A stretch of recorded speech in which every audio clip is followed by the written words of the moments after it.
En este vídeo vamos a explorar los conceptos de isquemia, infarto y necrosis. Una isquemia es una disminución del flujo sanguíneo a una parte del cuerpo. Esto provoca, como consecuencia, una lesión. ¿Por qué? Porque disminuye el aporte de oxígeno y nutrientes que llegan a través de la sangre y, si persiste, puede provocar un infarto. ¿Y qué es el infarto? Una necrosis de una parte del organismo por falta de riego. Sería el concepto de necrosis, muerte celular. Entonces, la causa de la isquemia normalmente es una obstrucción arterial. Las arterias son los vasos sanguíneos que salen del corazón y llevan el oxígeno y nutrientes al resto del cuerpo. Entonces, cuando se obstruye, da una situación de isquemia. Causas que produzcan obstrucción arterial, pues las trombosis o las embolias, que son coágulos que se forman dentro de la pared del vaso y los llegan a obstruir, o que saltan de la parte en la que se han formado en forma de trombos y saltan en forma de émbolos y obstruyen. Puede ser por espasmos, por ejemplo provocados por algunas sustancias o drogas, por ejemplo la adrenalina podría producir espasmos que, si persisten, pueden dar lugar a una isquemia. Puede ser por una presión externa, por un tumor que presione, y los infartos, por ejemplo, pueden darse en muchas partes del cuerpo. Por ejemplo, el típico, cuando hablamos de un infarto, normalmente nos referimos al infarto agudo de miocardio, que es el miocardio es el músculo cardíaco, pero tendríamos otro ejemplo que serían los accidentes vasculares cerebrales o los infartos cerebrales. Puede ser un infarto intestinal por una obstrucción en una arteria que vaya al intestino. Puede ser renal. En fin, en diversas partes del cuerpo, cuando no llega la sangre, se produce la necrosis y el infarto. El infarto y la necrosis. Claro, la necrosis puede estar producida no solo por una obstrucción arterial, sino a veces también hay tóxicos que pueden producir necrosis, enfermedades autoinmunes en las que el cuerpo genera defensas contra sus propias células y las mata por radiaciones, aparte de las obstrucciones por trombosis, embolia que hemos comentado en esta parte de aquí. Isquemias puede haber de varios tipos. Podemos tener una isquemia que sea transitoria, o sea que dure un tiempo concreto, o que sea permanente, o puede ser aguda, o sea que se produzca muy rápido, o que sea crónica, es decir, que se produzca muy lentamente con el paso de los años. O puede ser una isquemia total, o sea que se ocluya totalmente la arteria, o parcial, que sea solo parte de la arteria. En fin, para resumir, comentar que la isquemia es una disminución del flujo sanguíneo en una parte del cuerpo que puede llegar a provocar una lesión en las células producido por la falta de llegada de oxígeno y nutrientes, y que en último término, si persiste, dará lugar al infarto, que consiste en una necrosis, y que puede tener otras cosas distintas a la isquemia como estas que hemos dicho aquí. Y eso es todo. Muchas gracias.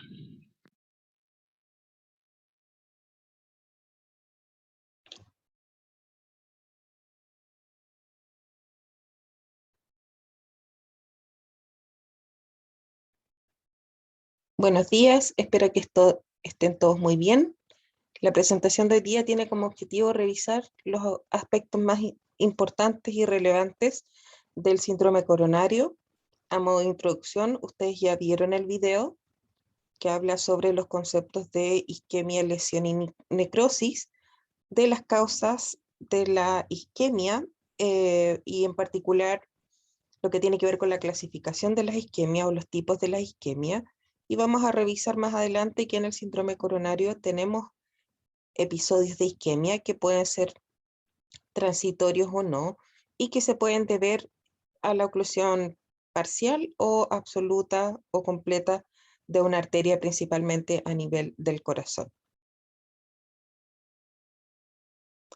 Cuando hablamos de síndrome coronario, debemos mencionar que es una urgencia, por tanto, puede comprometer la vida del paciente, que habitualmente tiene un inicio agudo, es decir, el paciente previamente puede haber estado sin sintomatología y que se relaciona con isquemia miocárdica. Perdón. Produce la muerte del miocardio si las intervenciones definitivas no se producen con prontitud. De aquí es donde nace el concepto de tiempo es músculo, por lo que la atención de este paciente que refiere un dolor isquémico, de preferencia precordial, debe ser lo más pronto posible. Ahora, ¿qué incluye el síndrome coronario?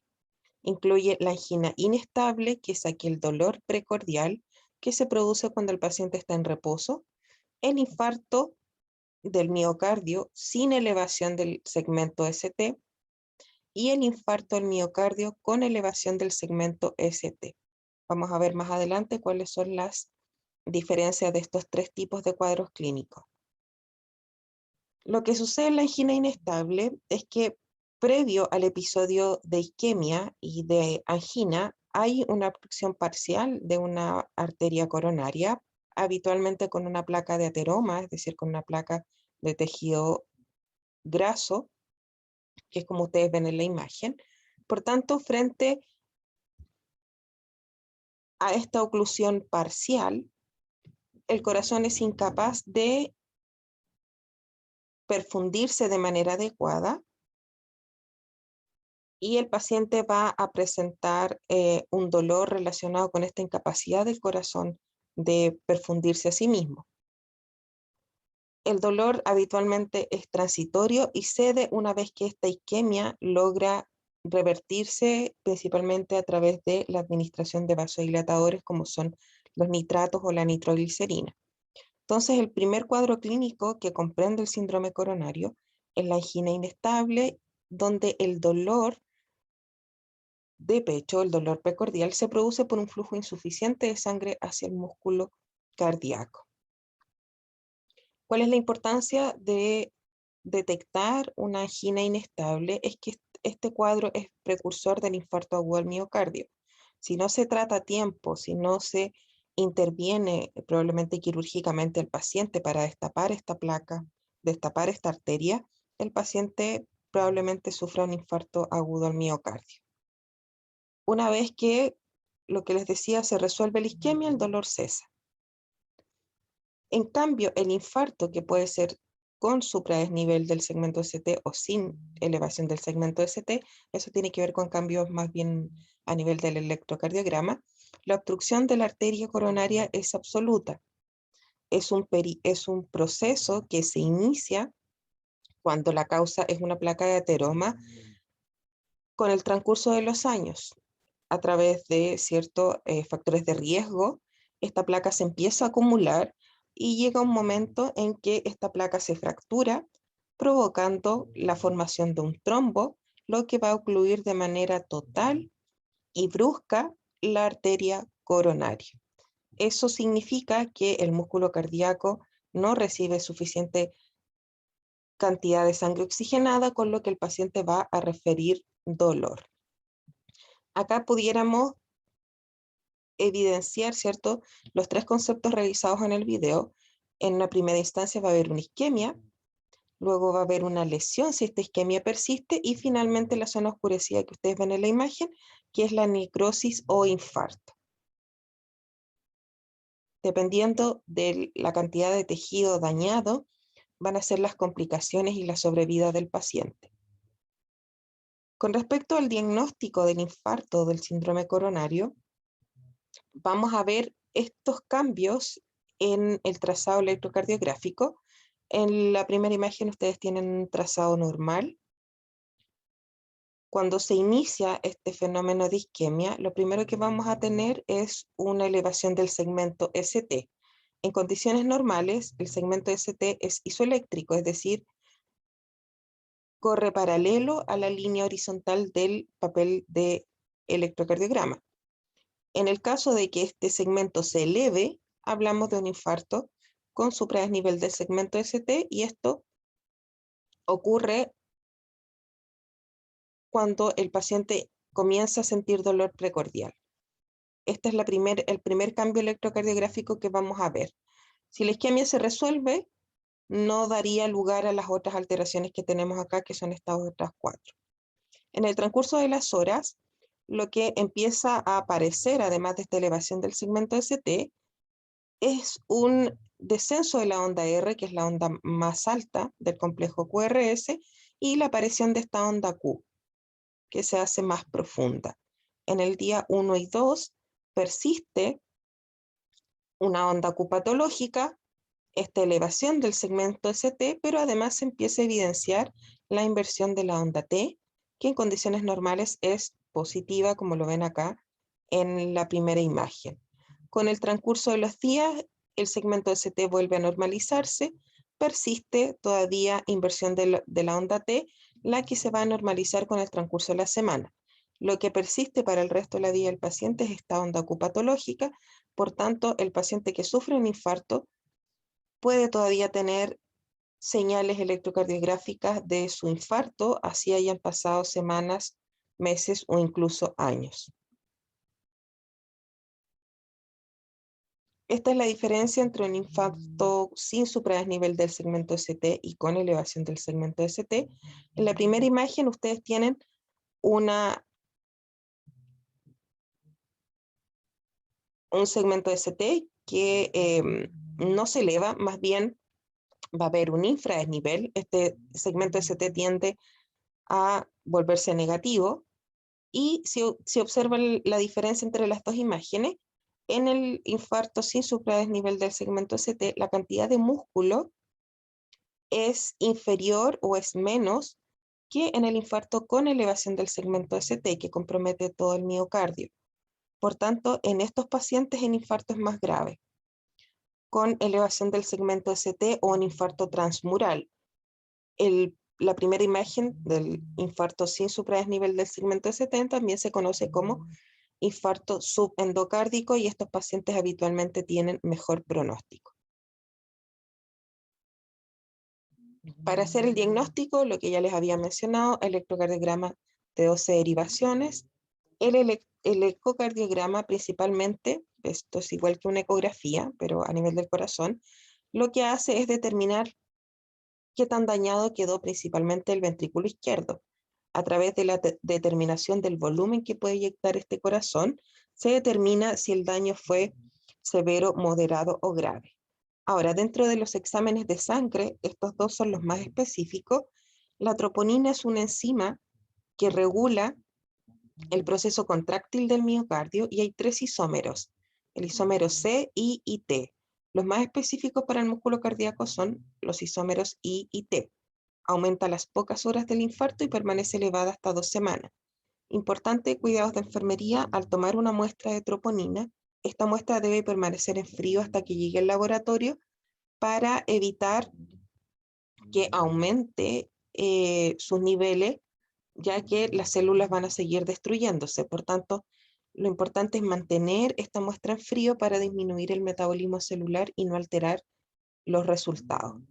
El segundo examen específico es la CK, y existen 3 isoenzimas de esta enzima. La CK-MM, que se encuentra en el músculo esquelético, por tanto se va a elevar si hay destrucción del músculo. La CK-MB, que es específica para el músculo cardíaco, y la CK-BB, que es una isoenzima que se encuentra en el tejido cerebral. Por tanto, la CK-MB elevada también es un indicador de infarto agudo del miocardio y aumenta a las pocas horas, alcanzando un pic máximo a las 24 horas de infarto. Por tanto, frente a la sospecha de infarto o de angina inestable, lo primero que se debe hacer es tomar un electrocardiograma, tomar exámenes de sangre e iniciar el tratamiento como si se tratara de un infarto. No se deben esperar los resultados de los exámenes de laboratorio, ya que estos se van a demorar un par de horas, y ya les comenté que el tratamiento del paciente no se puede retrasar. Un tercer examen que, si bien no es muy específico, también se toma en algunos pacientes, que es la mioglobina, que es una proteína que transporta oxígeno y se encuentra en el músculo cardíaco y esquelético. Comienza a aumentar dentro de las primeras 3 horas y alcanza un punto máximo a las 12 horas posteriores al inicio de los síntomas. Si bien una elevación puede no indicar o puede ser no muy específico para indicar un episodio cardíaco agudo, los resultados negativos se pueden usar para descartar un infarto, pero insisto, la CK y la troponina son los exámenes más específicos hoy en día para diagnosticar un infarto.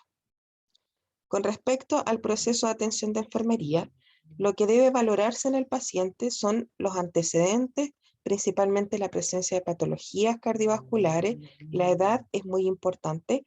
Si bien los infartos se asocian a la población más añosa, hoy en día los pacientes infartados están siendo cada vez más jóvenes. Con respecto al examen físico, bueno, en la valoración y la anamnesis es importante el consumo de sustancias y de medicamentos que pueden provocar isquemia. En el examen físico, el estado de conciencia es importante, el dolor, hacia dónde se irradia, qué características tiene y cuándo se inició. A nivel de las extremidades, podemos observar que la piel se presenta fría, sudorosa y pálida, y esto por estimulación del sistema nervioso simpático. Pueden haber además ruidos agregados a nivel pulmonar y un tercer ruido cardíaco que indicaría falla a nivel ventricular. De los diagnósticos, el principal diagnóstico de enfermería para los pacientes con síndrome coronario es la disminución de la perfusión coronaria relacionada con la obstrucción arterial manifestado por dolor precordial. Hay otros diagnósticos en que el paciente además se puede presentar ansioso, puede haber riesgo de disminución de la perfusión periférica, principalmente renal, y disminución del gasto cardíaco en caso de que el paciente esté con gran parte de su ventrículo comprometido. Dentro de los objetivos, el objetivo principal es mejorar o que el paciente evidencie una mejoría en la perfusión coronaria a través, ¿cierto?, de una disminución del dolor.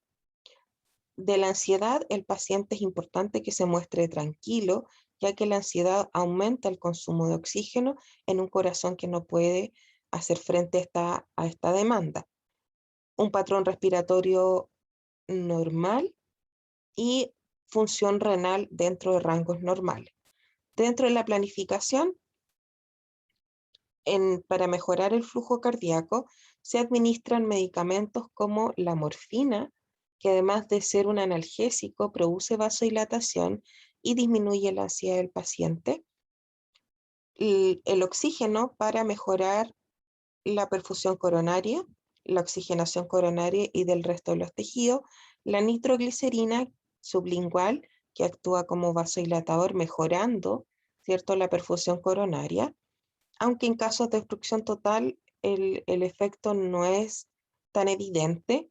Y la aspirina, que es un antiagregante plaquetario cuyo objetivo es evitar nuevos episodios o reinfartos. La aspirina no tiene la capacidad de disolver el trombo que ya se formó. Para eso se utilizan otros medicamentos conocidos como trombolíticos.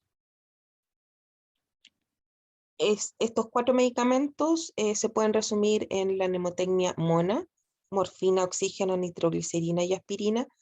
Estos habitualmente se utilizan hoy en día en el paciente con síndrome coronario, aunque se han agregado nuevos medicamentos como el clopidogrel, que es también un antiagregante plaquetario, aunque tiene menos efectos adversos que la aspirina, pero principalmente se basa en esos 4 tipos de medicamentos: un analgésico, que es también vasodilatador, el oxígeno, algún nitrato que aumente la perfusión coronaria y un antiagregante plaquetario. ¿Y qué evaluamos? Finalmente, que el dolor haya cedido, que el patrón ventilatorio esté conservado, que el paciente se muestre tranquilo y que haya una función renal conservada. Los invito a revisar el Brunner en el capítulo de síndrome coronario e infarto para más detalles del proceso de atención de enfermería. Lo importante es destacar la diferencia entre angina inestable y la importancia como precursora del infarto agudo del miocardio, en que la oclusión arterial es parcial, pero nos debe llamar la atención y debe ser una señal de alerta para el paciente para cambiar principalmente su estilo de vida y sus hábitos. Y en el infarto ya tenemos una oclusión total de la arteria que puede deberse no solo a trombo. Hay algunas sustancias que pueden provocar infartos por vasoespasmo, entre ellas la cocaína. Situaciones en que haya taquicardias de alta frecuencia, 140, 150, 160 latidos por minuto, ya que al aumentar la frecuencia cardíaca, la diástole, que es cuando el corazón se relaja y se perfunde a sí mismo, se acorta no teniendo tiempo este corazón para poder perfundirse a sí mismo. Eso sería con respecto a las causas de infarto agudo al miocardio. Con respecto a la sintomatología, recordar que la sintomatología más importante en el síndrome coronario es principalmente el dolor precordial, que puede irradiarse hacia el cuello, la mandíbula, el hombro o la extremidad superior izquierda, aunque en los pacientes diabéticos puede presentarse sin dolor y en las mujeres puede tener una presentación más bien atípica. Además del dolor, el paciente se muestra angustiado, ansioso, hay una sensación de muerte inminente, hay sudoración, frialdad de la piel, puede haber compromiso de conciencia. Dentro de los signos vitales puede haber taquicardia producto del dolor, puede haber hipotensión producto de la disminución del gasto cardíaco y disminución en la producción de orina. Con respecto a los exámenes de diagnóstico, el principal es el electrocardiograma, y de los exámenes de sangre, la troponina y la CK, que son más específicos. Sin embargo, no deben esperarse los resultados de laboratorio para iniciar el tratamiento de este paciente. Frente a la sospecha, debieran administrarse inmediatamente a lo menos los nitratos y la aspirina, salvo que exista alguna contraindicación. Para la aspirina, la principal contraindicación es algún evento quirúrgico reciente o una úlcera gástrica activa, ya que al ser un antiagregante plaquetario puede favorecer la presencia de hemorragias. Eso con respecto a los exámenes de diagnóstico. En la valoración, todos los antecedentes, examen físico completo y control de signos vitales. De los diagnósticos de enfermería, los más importantes son el patrón respiratorio, disminución del gasto cardíaco, riesgo de perfusión ineficaz a nivel renal y disminución de la perfusión coronaria. En los objetivos, mejorar, ¿cierto? Que el paciente evidencie una mejoría en la perfusión coronaria. Ese sería el principal objetivo. Y de las intervenciones, toma de electrocardiograma, administración de medicamentos, control de función renal, instalación de vía venosa para administración de medicamentos y monitorización continua. Y por último, en la evaluación, el paciente debe mostrarse tranquilo, sin dolor, con una piel tibia, bien perfundida y con un estado de conciencia conservado. Que tengan un excelente día, cuídense mucho, les mando un abrazo.